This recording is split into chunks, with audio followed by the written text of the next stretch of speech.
Orang nak lalu lalang dia. Mana boleh letak kayu tengah jalan? Ke nampak budak-budak main tu. Tak apa.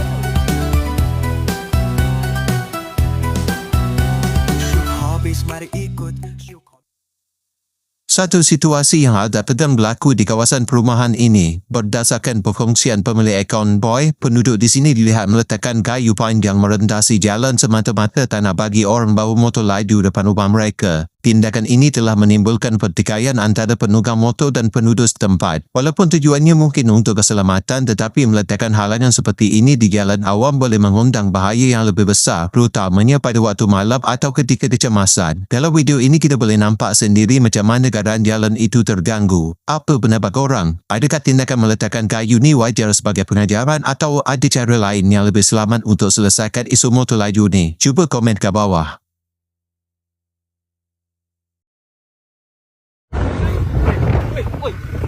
Oh lah apa dia letak kayu Kayu ni.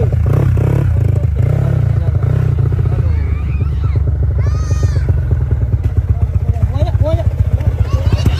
Ini apa kayu. Dah ni apa tengah jalan? Suka hati kau pergi buang kayu ni apa? Asal letak kayu tengah jalan. Orang nak lalu lalang dia. Mana boleh letak kayu tengah Ke jalan? nampak budak-budak main tu.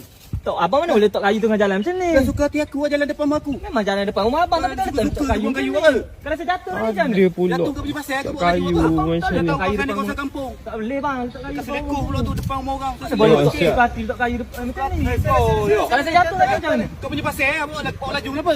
Dah abang tahu anak abang ni selalu main atas jalan, abang lajar lah. Balik. Hati letak kayu Kayu atas bawa jalan. motor laju. Kalau saya jatuh ni macam mana? Kau pergi pasar lah. Mana bolehnya tu? Bawa slow Abang sikit tak betul. report lah. Bawa slow sikit. Tak boleh abang letak kayu macam ni. Suka hati kau je. Tak boleh Dia abang buat letak kayu. macam Belah, kampung belah, dia belah. pula dah. Hati dia pula. Belah.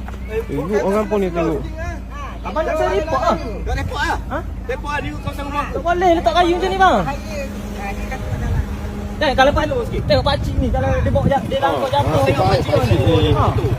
Semua orang dia bawa motor laju. Dah saya orang muda bukan orang Tak kira macam lah. tu. Orang muda kan orang tua kan. Risau Semua lah. sikit hormat sikit. Tak boleh abang tak letak macam ni. Kalau abang nak buat bongo, apa kena mohon? Ambil motor muka aku. Abang tak boleh, abang kena mohon bongo. Mbah motor muka semua. Syuk Hobbies gembira kongsi tiada takut. Syuk Hobbies suka kongsi sepanjang hari. Inilah Syuk Hobbies YouTube channel.